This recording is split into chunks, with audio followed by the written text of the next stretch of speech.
"Open up, Mr. Morrison, your wife's under arrest." The pounding on our front door shook the whole house so hard I thought the glass would shatter. Coffee splashed across my kitchen counter as I rushed to the window. 2 patrol cars sat in our driveway, red and blue lights painting our quiet neighborhood like a crime scene. My wife Rita was already walking to the door in her bathrobe, completely calm. After 18 years of marriage, I knew that look. She wasn't worried. She was amused. "What's the charge, officers?" she called out. "Electrical violations, ma'am. Running an illegal business from your residence." Behind those 2 young cops stood Constance Pemberton, our psycho HOA president, grinning like Christmas morning. 6 months of harassment had led to this moment. Poor woman had no clue what she'd just walked into. What would you do if your HOA tried to destroy your family? Drop a comment below. Here's how this nightmare started. 6 months earlier, everything seemed perfect in our little slice of suburban paradise. I'm Jake Morrison, 44 years old, been working as an electrician for 22 years. Started my own contracting business about 5 years back. Nothing fancy, just honest work fixing people's electrical problems and doing renovations around Sacramento. My wife Rita? Well, neighbors thought she worked some boring government desk job. She'd leave every morning in business clothes, come home around dinner time, never talked much about work. The truth was a little more complicated than that, but I'm getting ahead of myself. We'd bought our house in Willowbrook Heights 3 years earlier. Corner lot, nice neighborhood, tree-lined streets where kids actually rode bikes and neighbors knew each other's names. The HOA fees were reasonable, $120 a month, and the board seemed to mind their own business. The smell of fresh sawdust from my weekend projects mixed with the aroma of Rita's morning coffee ritual. She had this routine where she'd sit on the back porch with her mug, watching the sunrise before heading off to her government job. The sound of her duty boots on our hardwood floors during those early morning hours became as familiar as my own heartbeat. Everything changed when Constance Pemberton got elected HOA president. Constance was 58, recently divorced, and bitter about having to downsize from some fancy house in the hills to our middle-class neighborhood. Always dressed like she was heading to a board meeting, pressed blazers, leather portfolio, drove a white BMW that she kept spotless. She had this way of speaking in clipped, condescending tones that made you feel like you were being scolded by a disappointed teacher. I first ran into trouble when I mentioned to my neighbor Mr. Arlo that I was planning to build a workshop in the backyard. Nothing crazy, just a small building where I could organize my tools and maybe do some side projects. Mr. Arlo's a retired engineer, great guy, always willing to help with technical advice. Constance overheard us talking across the fence one Saturday morning. The woman appeared out of nowhere like some kind of suburban surveillance ghost. "Excuse me," she interrupted, clutching that ever-present portfolio. "Did I hear something about construction? I'll need to see all permits and documentation immediately." I showed her everything. City permits, architectural drawings, HOA compliance paperwork, all perfectly legal, all properly filed. I'd learned the hard way over the years that crossing your T's and dotting your I's saves headaches down the road. She studied those papers like she was looking for nuclear launch codes. Flipped through every page twice, made notes in the margins, even pulled out a magnifying glass at one point. The intensity was honestly impressive and slightly terrifying. "Everything appears to be in order," she finally admitted, sounding genuinely disappointed. But Rita noticed something I missed. That evening, she pointed out that Constance had been photographing our property from the sidewalk. "That woman acts like someone with something to prove," Rita observed, sipping her evening tea. She had this way of reading people that came from her work experience, though I didn't fully appreciate that skill yet. A few weeks later, I discovered why Constance was so interested in my workshop plans. Turns out she'd applied for a similar building permit 4 months earlier. The city denied her application because her lot was too small to meet the required setback distances. Here's where things get interesting.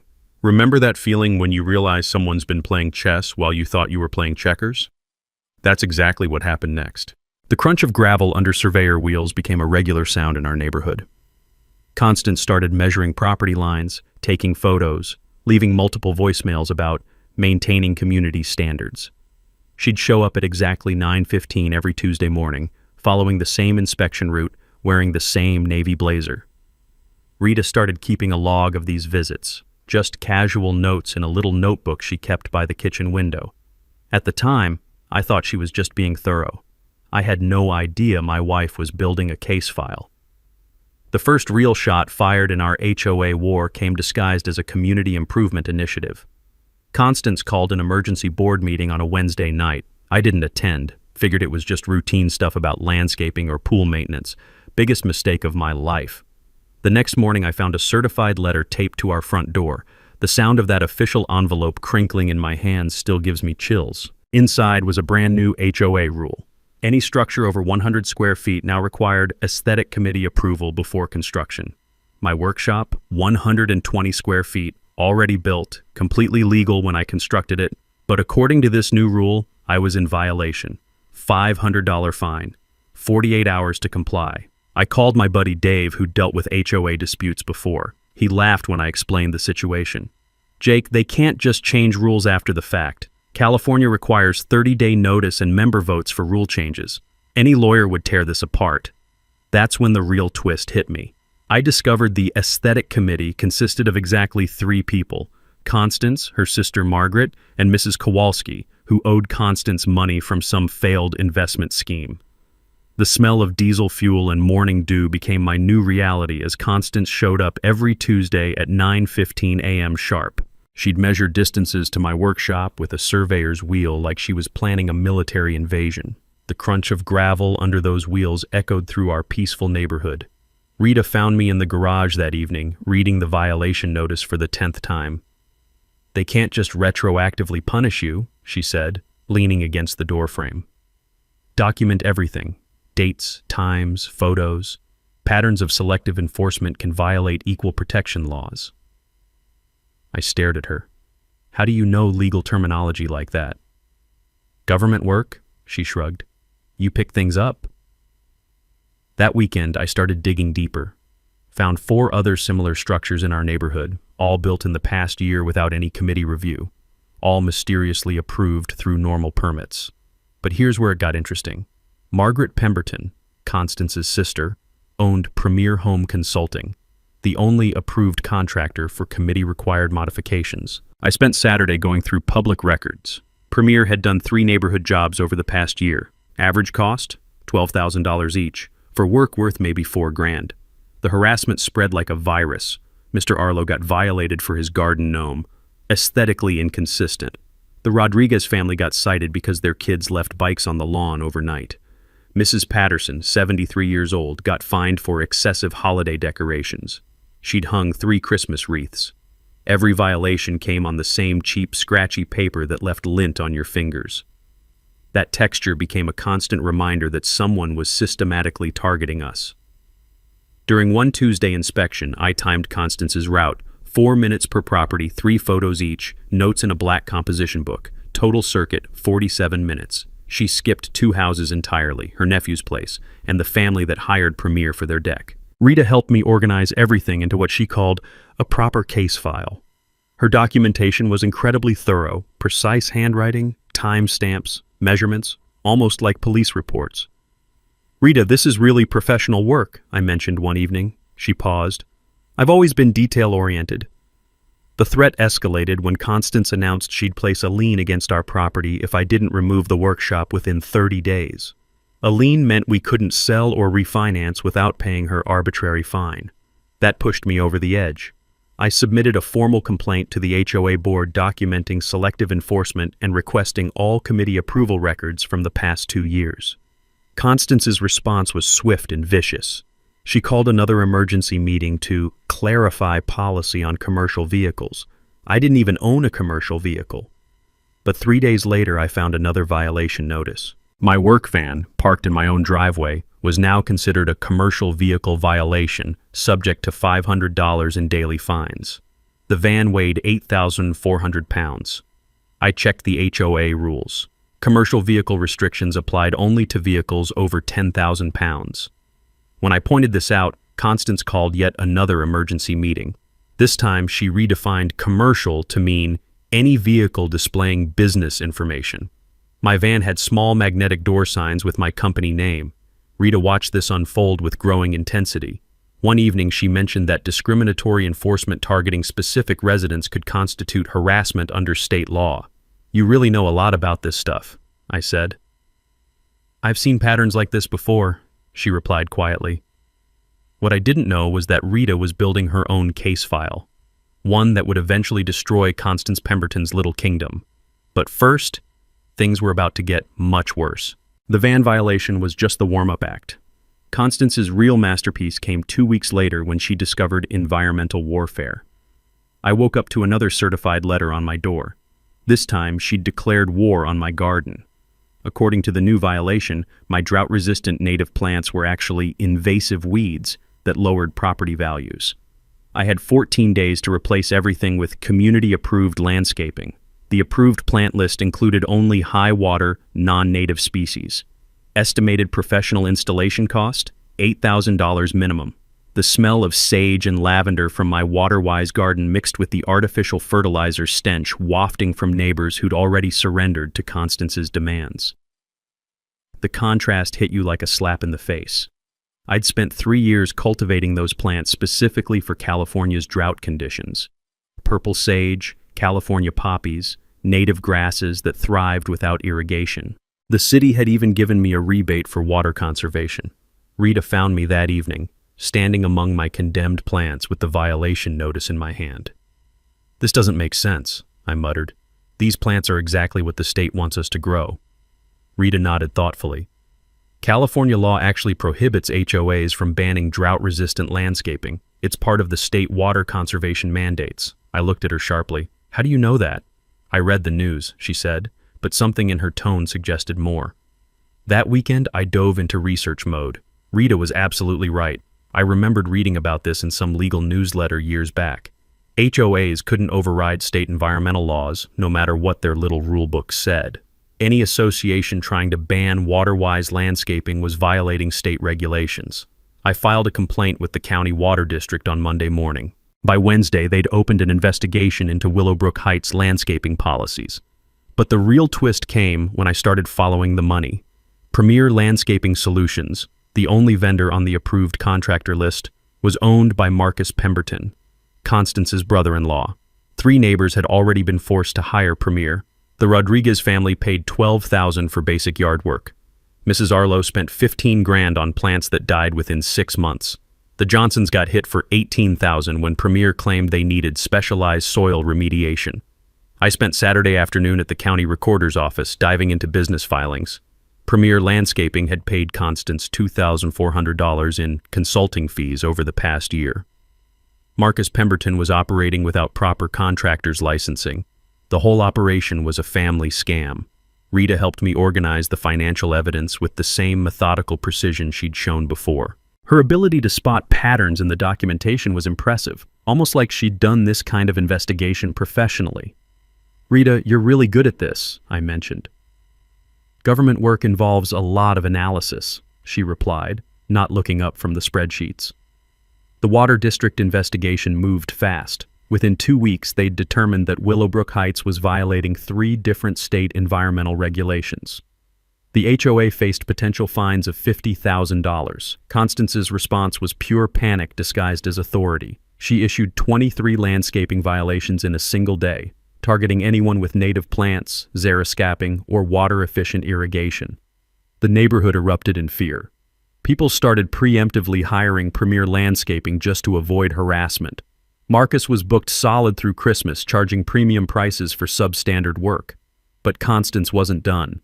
She escalated to psychological warfare. I started noticing her at my job sites. She'd park across the street, taking photos while I worked on electrical installations. When homeowners asked about the woman with the camera, I had to explain that my HOA president was stalking me. "Mrs. Morrison," she told one client, "I'm investigating possible safety violations. Your contractor might not be following proper procedures." The texture of my phone buzzing constantly became a new source of stress. Clients calling to ask about safety concerns, potential jobs being canceled because someone had heard things about my work quality. Rita watched this escalation with growing intensity. One evening, she suggested I document my water usage savings and keep detailed meter readings. "Why?" I asked. "Evidence," she said simply. "Pattern documentation is crucial in these situations." "Rita, you sound like you've handled cases like this before." She paused, choosing her words carefully. "I've seen how investigations work. Documentation wins battles. The harassment campaign reached its peak when Constance threatened to call city inspectors unless all landscaping violations were resolved within 7 days. That's when Rita's demeanor changed completely. The calm, patient woman I'd lived with for 18 years suddenly had this edge to her voice. "Jake," she said quietly, "I think it's time to let Constance make a bigger mistake." "What do you mean?" "Let her call the inspectors. Let her file false reports. Give her enough rope." I didn't understand what Rita meant at the time, but I was about to learn that my wife had been playing a much longer game than I'd ever imagined. Constance took the bait beautifully. 3 days after our landscaping deadline passed, she made her biggest mistake yet. The rumble of a diesel engine in my driveway at 7 a.m. jolted me awake. Through the bedroom window, I watched a city inspection truck park behind my work van. The smell of exhaust mixed with my morning coffee as I rushed to get dressed. 2 men in hard hats approached my front door. Behind them, Constance stood on the sidewalk with her ever-present portfolio practically vibrating with anticipation. "Mr. Morrison, we're here about reported electrical code violations and possible commercial zoning infractions." My heart sank. She'd actually done it, called in false complaints to city officials. But here's where her plan backfired spectacularly. The lead inspector was Tom Rodriguez, a guy I'd served with in the National Guard 15 years earlier. He recognized my work immediately. "Jake Morrison," Tom grinned, shaking my hand. "Heard you were doing good work out here. Mind if we take a look at this workshop everyone's talking about?" Tom and his partner spent 40 minutes going through my shop with fine-tooth combs. Every connection, every circuit, every permit. The workshop exceeded code requirements in every category. "This is textbook electrical work," Tom announced loudly enough for Constance to hear. "Mind if I get your card? Got some projects coming up." Constance's face went through several shades of purple. She'd expected to watch city officials shut down my operation. Instead, she got to see me receive a professional endorsement. That's when I realized something I should have learned years earlier from my military days. Filing false reports with government agencies is a criminal misdemeanor in California. Constance had just crossed the line from civil harassment into potential criminal territory. Rita met me in the kitchen after the inspectors left. She'd been watching the whole interaction from the window. "How do you feel about Mrs. Pemberton's latest move?" she asked. "Furious," I admitted. She wasted city resources, lied to officials, tried to damage my business reputation. Rita nodded slowly. "Document everything. False reporting to government agencies creates criminal liability." I stared at her. "Rita, how do you know criminal law?" "I've picked up things over the years," she said, but her tone was different now, more authoritative. Constance's humiliation with the city inspector should have ended things. Instead, it triggered her complete breakdown of judgment. She filed a complaint against Tom Rodriguez with the city manager, claiming he was inadequately thorough and possibly corrupted by his relationship with me. She demanded a state housing authority investigation into our entire neighborhood.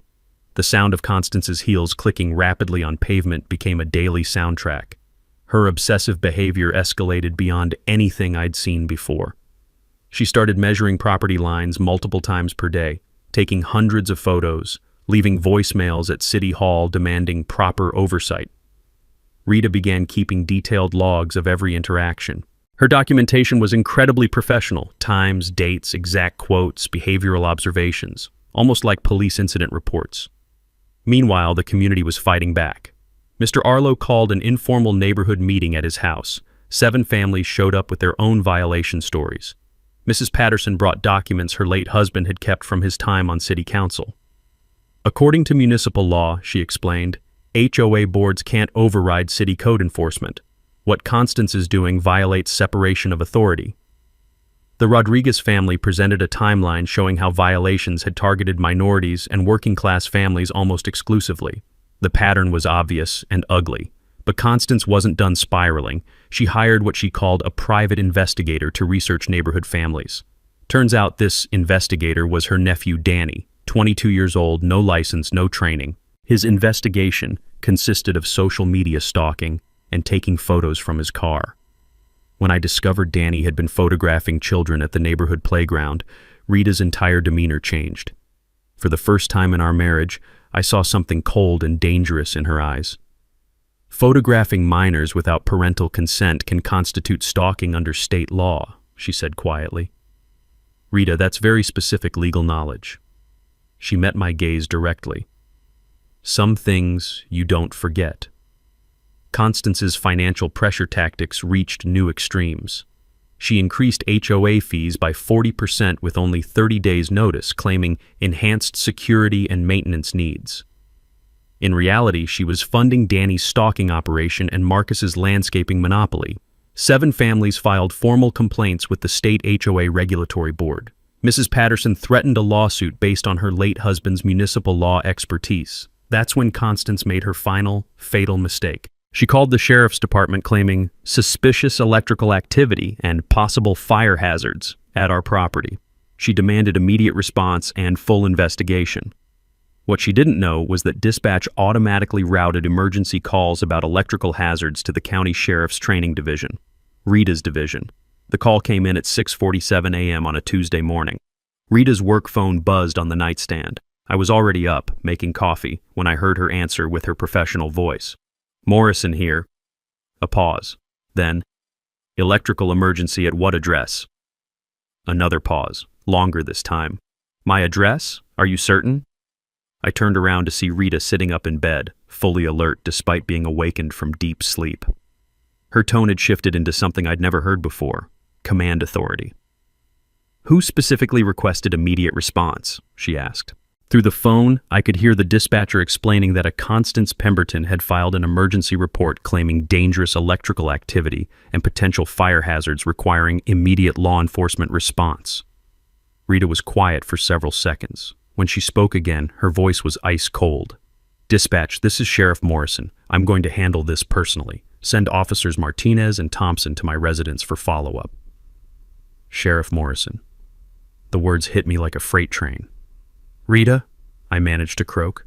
She looked at me, and for the first time in 18 years of marriage, I saw my wife clearly. Not Rita the government worker, Sheriff Rita Morrison. I was going to tell you, she said quietly, but this works better. Tell me what? That I've been building a criminal case against Constance Pemberton for the past 6 months. My coffee mug slipped from my hands, shattering on the kitchen floor. The smell of spilled coffee mixed with the scent of Rita's duty gun oil, an odor I'd never consciously noticed before but suddenly realized had always been there. You're the sheriff, I said stupidly. County sheriff, she confirmed. 18 years in law enforcement, the last 3 running the training academy. The officers coming here, I trained them both last month. That's when everything clicked. Rita's legal knowledge, her documentation skills, her calm under pressure, her strategic thinking. The sound of patrol cars pulling into our driveway interrupted my mental recalibration. Rita stood up, moved to our bedroom closet, and pulled out her duty uniform. In 3 minutes, she'd transformed from my government worker wife into Sheriff Rita Morrison. Jake, I need you to stay calm, she instructed, strapping on her duty belt. Constance just escalated this into criminal territory. Filing false emergency reports is a felony when it involves claims of immediate danger. Why didn't you tell me? Because I needed documentation of her harassment pattern without any suggestion that we were building a law enforcement case. If she'd known my profession, she'd have been more careful. Rita walked to our bedroom window and looked down at the patrol cars. Officers Martinez and Thompson were approaching our front door, with Constance hovering behind them like a vulture. She has no idea what she just walked into, Rita said. The doorbell rang. Mrs. Morrison, came the voice through the door. Sheriff's Department. We have reports of electrical violations. Rita looked at me. Ready to end this? I nodded, still processing the fact that I'd been married to the county sheriff for 3 years without knowing it. Rita opened the door in her full uniform. The expression on Constance Pemberton's face was worth every moment of the past 6 months of harassment. Good morning, officers, Rita said calmly. I believe there's been a misunderstanding about the nature of this call. Officer Martinez's eyes widened. Sheriff Morrison, we didn't know this was your residence. Yes, Martinez. And I think Mrs. Pemberton has some explaining to do about filing false emergency reports. The color drained from Constance's face so fast I thought she might faint. The next 2 hours changed everything in Willowbrook Heights forever. Rita invited officers Martinez and Thompson inside for coffee while Constance stood frozen on our front porch like a malfunctioning robot. The sound of her rapid breathing was audible from 10 feet away. "Officers," Rita began, settling into her kitchen chair in full uniform, "Mrs. Pemberton has been conducting a systematic harassment campaign against my family for the past 6 months. What she filed this morning constitutes a false emergency report." Officer Thompson opened his notepad. "Sheriff, do you want to press charges?" "Not yet," Rita replied. "I want to show you something first." She disappeared into our home office and returned with 3 thick file folders. When she spread them across our kitchen table, I realized I'd been watching a criminal investigation unfold without knowing it. "Jake," Rita said, "remember all those times I suggested documenting things? All those questions about legal procedures? I've been building a case file." The documentation was incredible. Time-stamped photographs of every violation notice, audio recordings of Constance's threats, all perfectly legal under California's one-party consent law, financial records showing the kickback scheme with Premier Landscaping, video evidence from our security cameras showing Danny's attempted break-in. "Sheriff," Martinez said, reviewing the evidence, "this is felony harassment, fraud, and conspiracy." Rita nodded. "Mrs. Pemberton escalated to filing false emergency reports. That's where this becomes criminal rather than civil." Through our kitchen window, we could see Constance pacing on the sidewalk, talking rapidly on her phone. The texture of panic was written all over her body language. "What's the plan?" I asked. Rita's smile was colder than January. "We're going to let her hang herself completely." Over the next week, Rita coordinated with multiple agencies. The district attorney's white-collar crime division opened an official investigation. The state contractor licensing board began auditing Marcus Pemberton's business. The county water district imposed fines on the HOA for violating environmental regulations. But Rita's masterpiece was community organization. She met quietly with affected families, explaining their legal rights and helping them document damages. Mr. Arlo contributed his engineering expertise, proving that all of Constance's violations were actually compliant with code. Mrs. Patterson provided historical HOA documents showing how Constance had systematically changed rules to benefit her family's businesses. The Rodriguez family documented the discriminatory enforcement pattern, showing how violations targeted minorities and working-class families at 3 times the rate of other residents. "This isn't just harassment," Rita explained during one evening meeting at our house. "It's a racketeering operation using HOA authority to extort money from residents." I watched my neighbors transform from scared victims into organized plaintiffs. Rita taught them proper documentation techniques, legal terminology, and their rights under both state and federal law. But she saved the best strategy for last. "We're going to let Constance call another emergency meeting," Rita announced. "She's going to demand immediate action against our family. She's going to make threats, and she's going to do it all in front of witnesses, media, and law enforcement." "How can you be so sure?" Mrs. Patterson asked. Rita's smile was predatory. "Because I know her psychological profile. Narcissistic personality combined with financial desperation creates predictable behavior patterns. When cornered, she'll escalate rather than retreat." The honey trap was elegant in its simplicity. We'd let Constance believe she was winning by not immediately challenging her latest violations.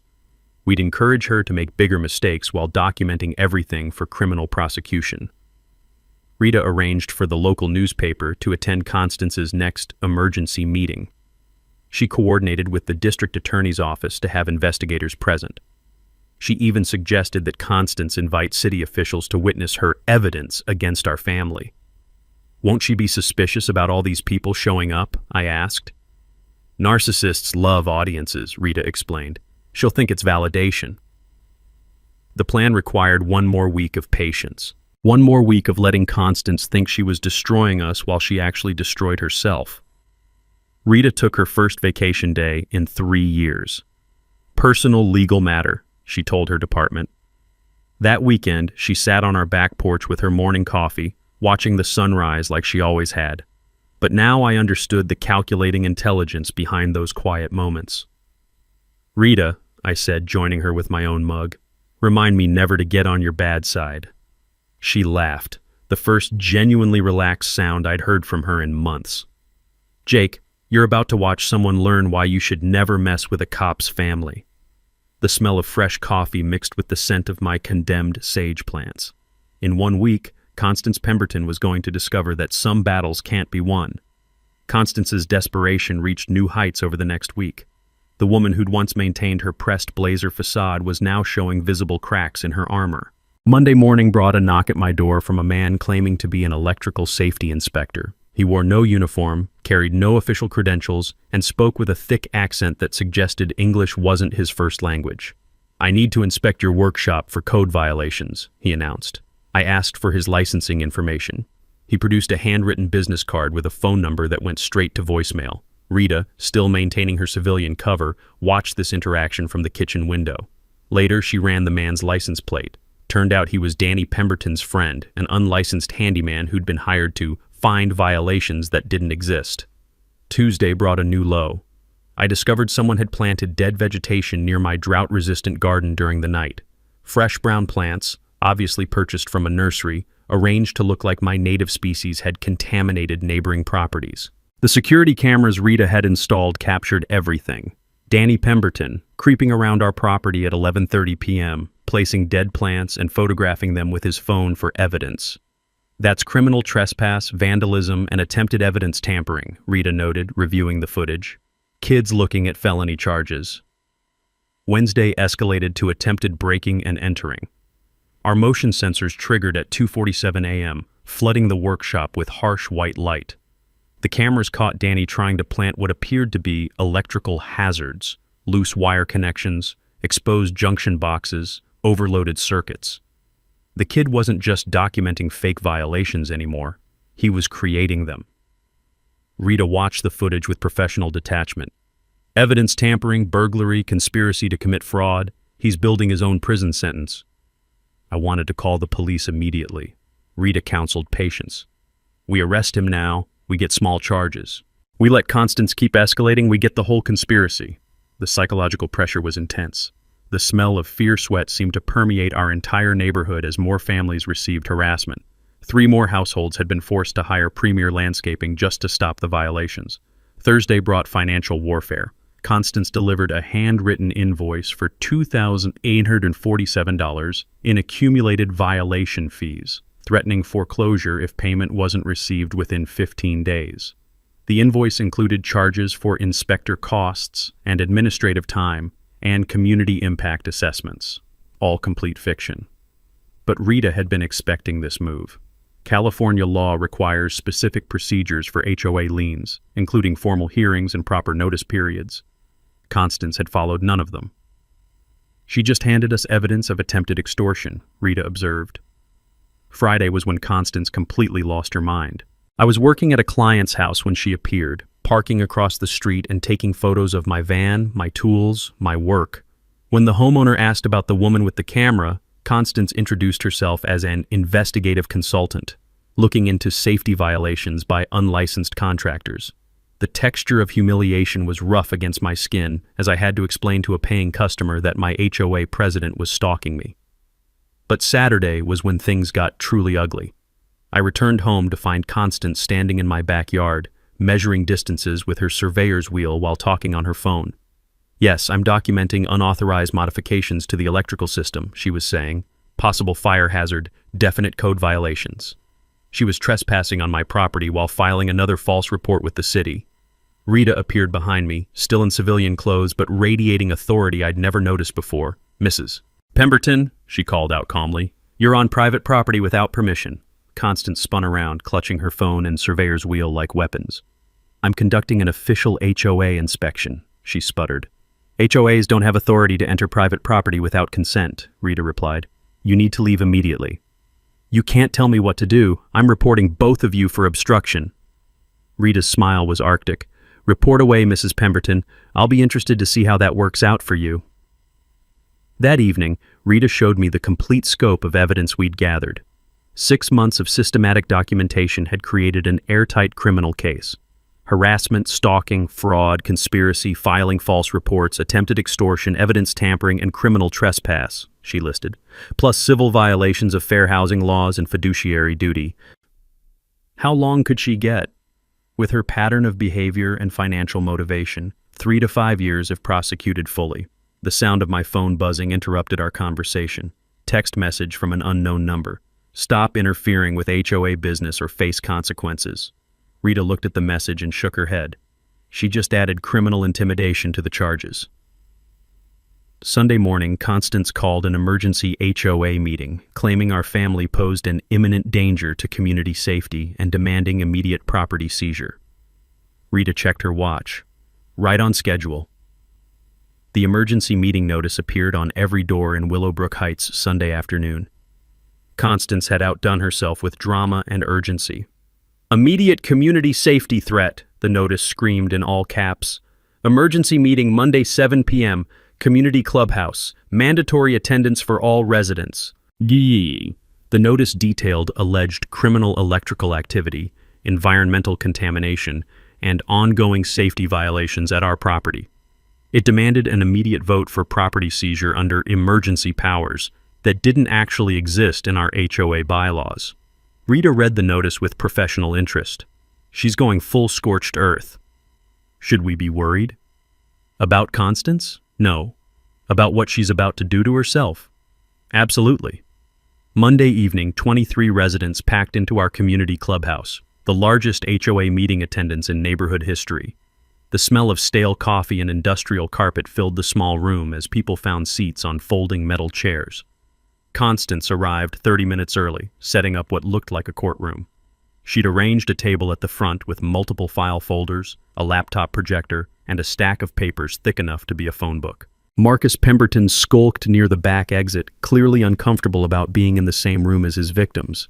Danny sat in the corner with a video camera, supposedly documenting the meeting for legal purposes.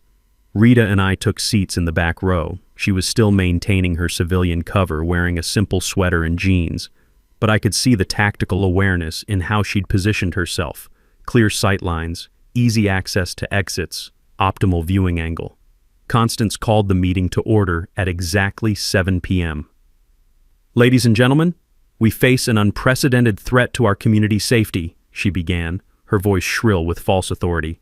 The Morrison family has been operating an illegal business, violating environmental regulations, and endangering every resident of this neighborhood.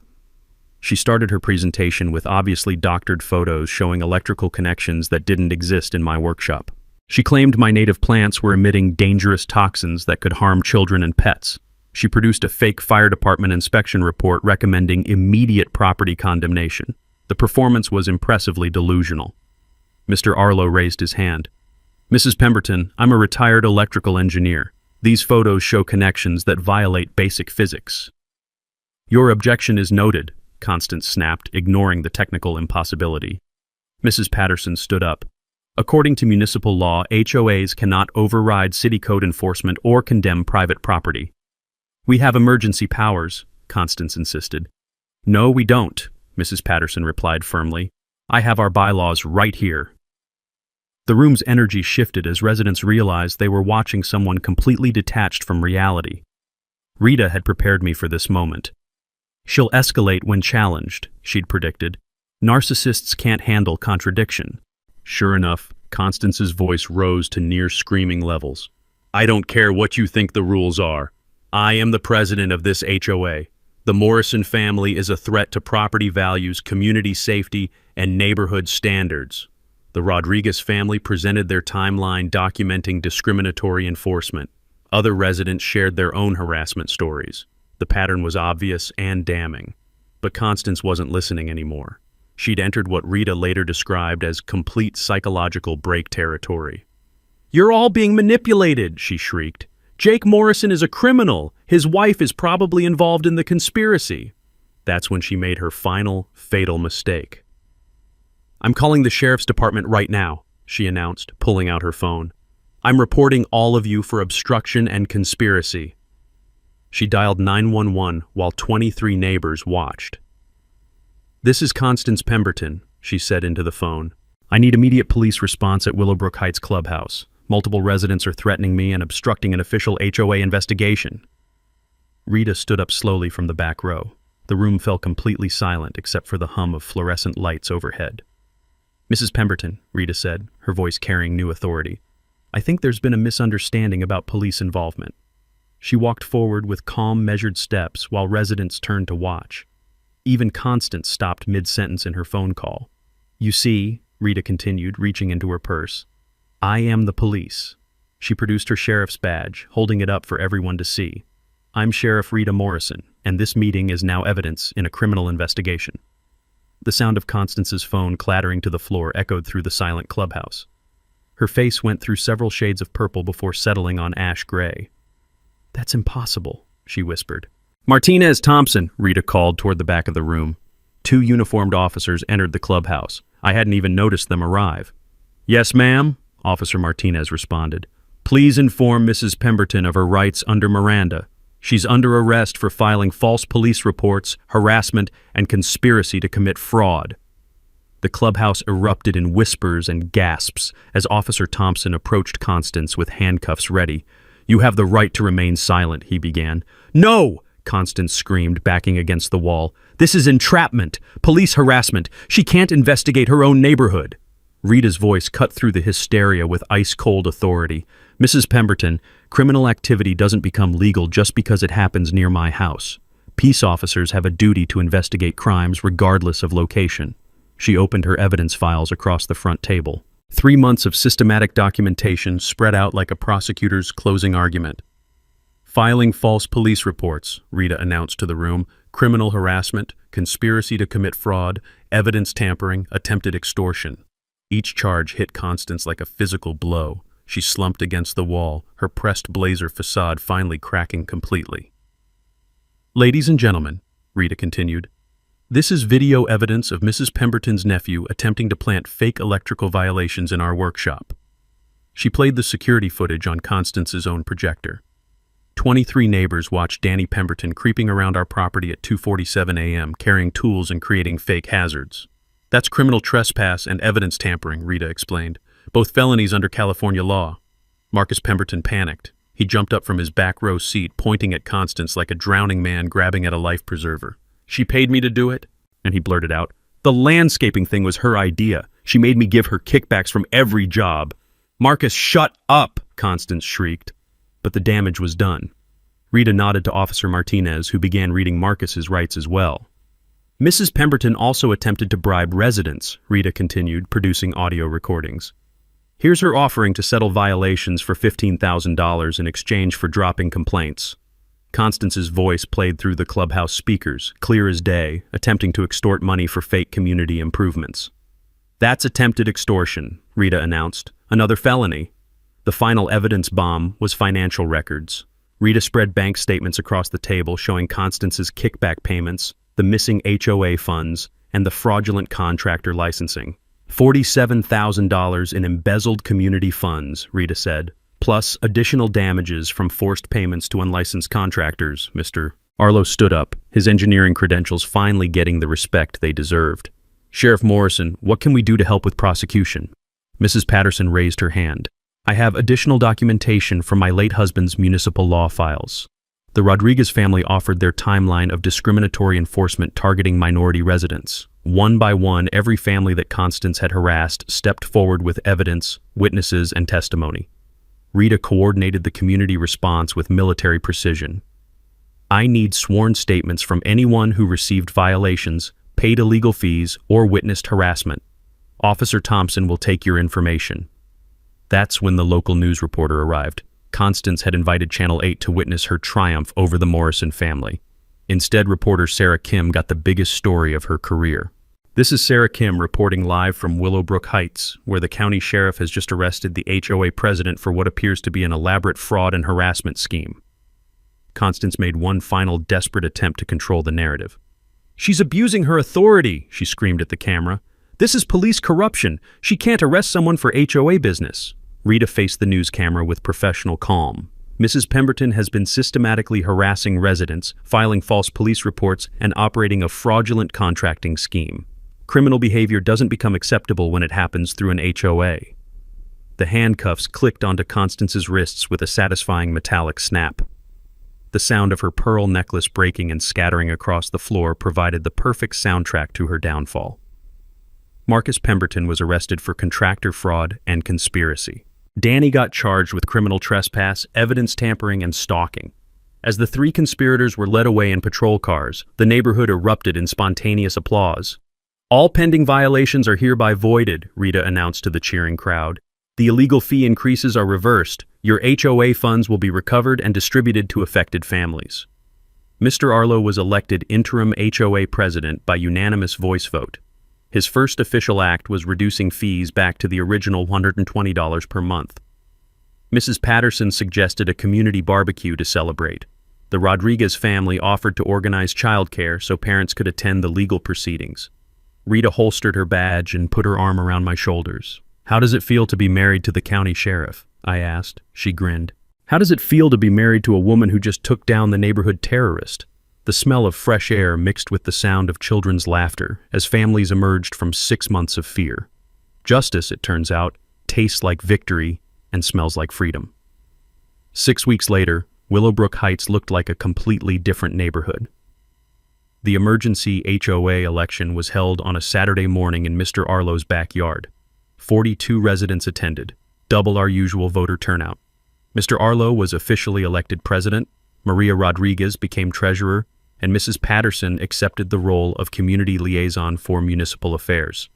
The new board's first official meeting lasted 15 minutes. They reduced fees to the original $120 monthly rate, voided all of Constance's discriminatory rules, and established a transparent complaint process with independent mediation. Constance Pemberton received 18 months probation, 200 hours of community service, and a lifetime ban from serving on any HOA board in California.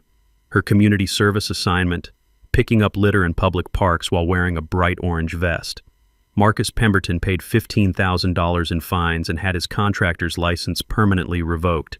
Danny got probation plus mandatory anger management counseling. The court ordered all embezzled funds returned to residents. With damages and interest, each affected family received an average of $800 plus attorney fee reimbursements.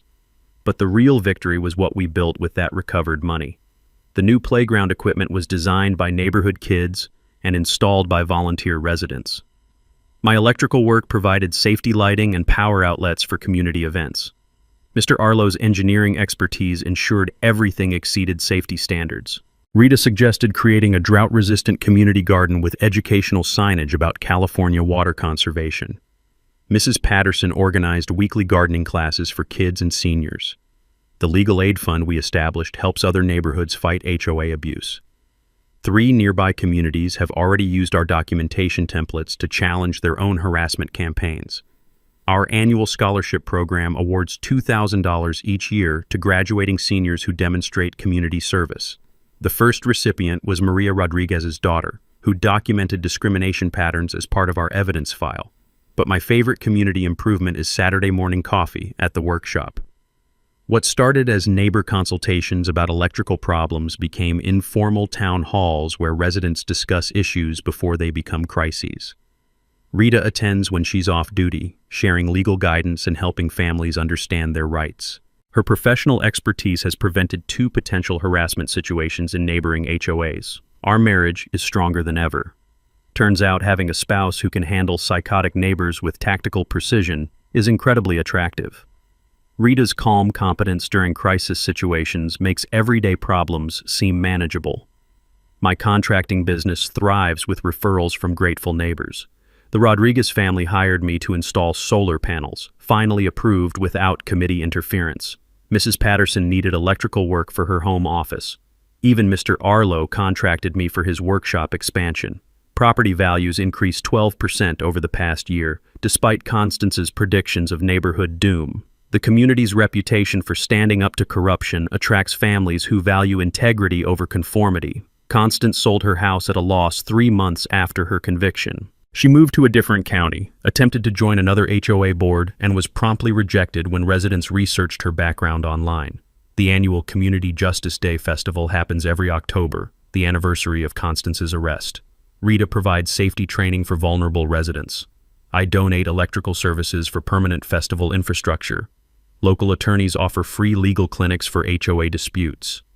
Last year's festival drew visitors from 12 surrounding communities dealing with their own HOA corruption. Our success story has inspired legislation requiring HOA transparency and limiting board authority. The practical lessons we learned apply everywhere. Document everything with timestamps and photos. Know your state's HOA limitation laws. File complaints with multiple agencies simultaneously. Most states have ombudsman programs specifically for HOA disputes. But the deeper lesson is about community solidarity. Individual residents can be intimidated and isolated. Organized neighbors supporting each other become an unstoppable force for justice. Rita still leaves for work in her sheriff's uniform every morning. But now I understand the quiet confidence she's always carried. Some people wear their strength on the outside. Others save it for when their families need protection. What's your worst HOA nightmare? Drop it in the comments. Let's help each other fight back legally and effectively. Hit subscribe for more stories of regular people outsmarting corrupt systems using the law. Next week, I'll tell you about the parking enforcement officer who tried to ticket a federal judge's car during a Supreme Court oral argument. Sometimes justice wears a badge, sometimes it wears a robe, but it always wins in the end. Thanks for hanging out with us on HOA Stories, where the HOA Karens meet their match. If this story had you cheering or cringing, go ahead and like the video, drop a comment with your reaction, and hit subscribe so you're ready for the next wild HOA tale.